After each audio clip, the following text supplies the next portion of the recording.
Buenos días, hoy vamos hasta Ceuta. En esa ciudad autónoma se venera su patrona, que es la Virgen de África. Tuvo su origen en 1421, cuando Enrique el Navegante envió a Ceuta una imagen de la Virgen con este mensaje: os envío una imagen de la Virgen que es muy devota mía.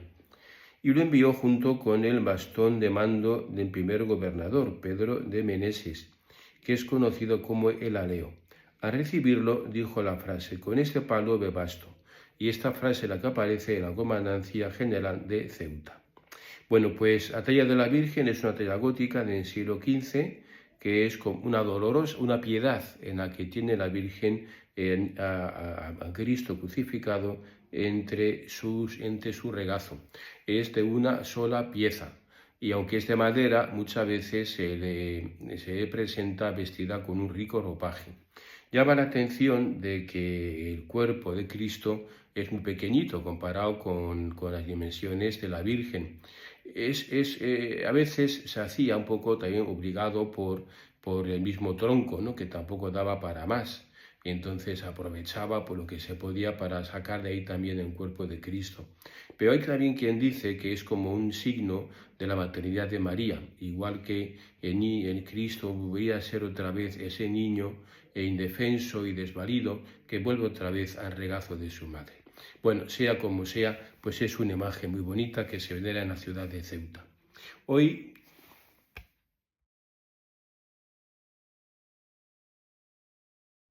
celebramos a San Cristóbal Magallanes.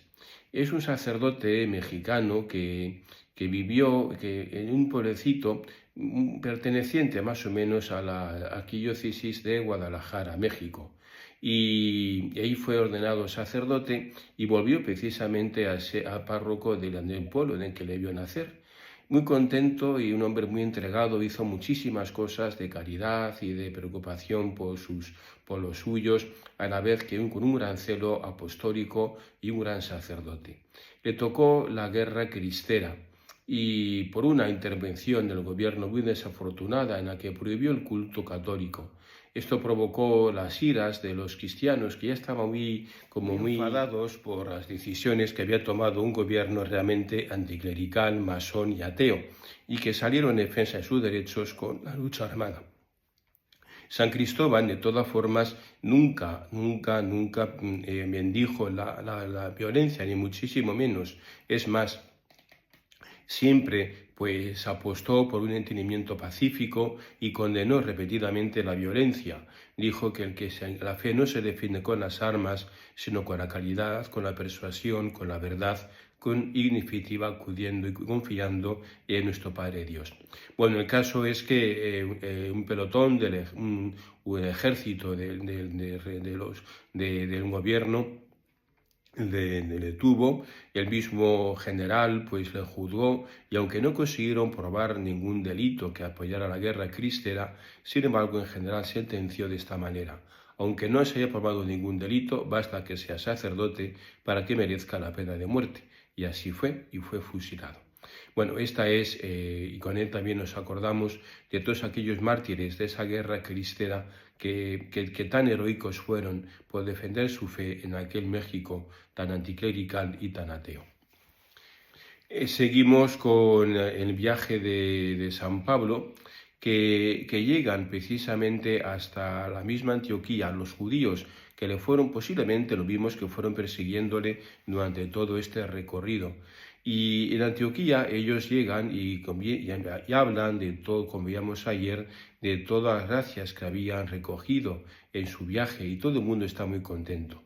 Pero la llegada de estos, y de concreto, se presenta de un modo muy tajante, diciendo que la ley de Moisés no se puede abolir, porque Dios es fiel a sus alianzas, y por tanto lo que Dios ha dicho nadie lo puede abolir en esta tierra, y por tanto todo aquel que sea cristiano tiene que ser circuncidado y tiene que abrazar la ley de Moisés.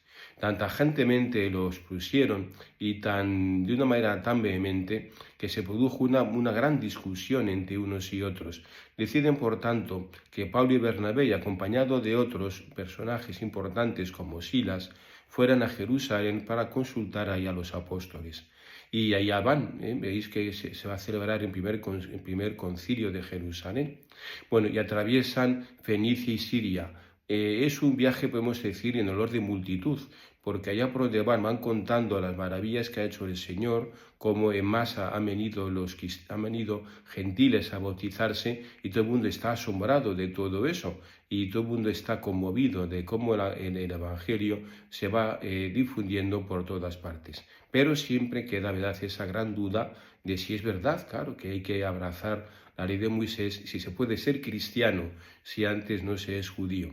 Bueno, la gran duda que surgió entonces, y como digo, fue uno de los grandes dilemas que tuvo que hacer frente la Iglesia naciente en aquellos primeros años del cristianismo, si en el Señor ya en la tierra. Y veremos próximamente cómo se soluciona y cómo el Espíritu Santo no deja nunca de proteger a la Iglesia y de dirigirla. Cosa muy importante, cuando se presentan a veces pues problemas o circunstancias nuevas, y bueno, y esto, pues el Evangelio no viene a nada de esto, puede parecer incluso pues que es un poco, el Evangelio está muy claro que dice esto y no parece. Bueno, veremos cómo se solucionan esos problemas acudiendo pues al primer concilio de Jerusalén, y veamos cómo el Espíritu Santo asiste siempre a aquellos cómo asiste a los apóstoles, que son en definitiva los que dirigen la Iglesia. Seguimos pidiendo por Damaso, por Juliana, Marta, Rosa, Luis, José Antonio, Alejandro, Paco, Bela, Adrián, Clara, Cristina, Carmen, Pedro, Adriana, Clementina, Angelito, Esther, Berta, María, Noelia, Eliseo, Fanny, Arancha, Antonio, Alfredo, Manuela, Raúl, Ángel, Pedro, Gregorio, Alonso, Esperanza, Ana Patricia, Gema, Ignacio, María Ignacia, Luis, María, Javier, Paco, Juan José, Piedad, Pilar, Estrella, Marta, Carla, Iván, Gabriel, Lucía, Sofía, Juan, Viconchi, Jesusa, Juan Ramón, Pedro, Melchor, Ana Patricia, Omayún, Asun, Rosamari, Maqui, Agustín, Juanjo, Miguel Ángel, Oleria, Lourdes, y seguimos pidiendo por Alberto. Que tengáis un feliz día y que Dios os bendiga.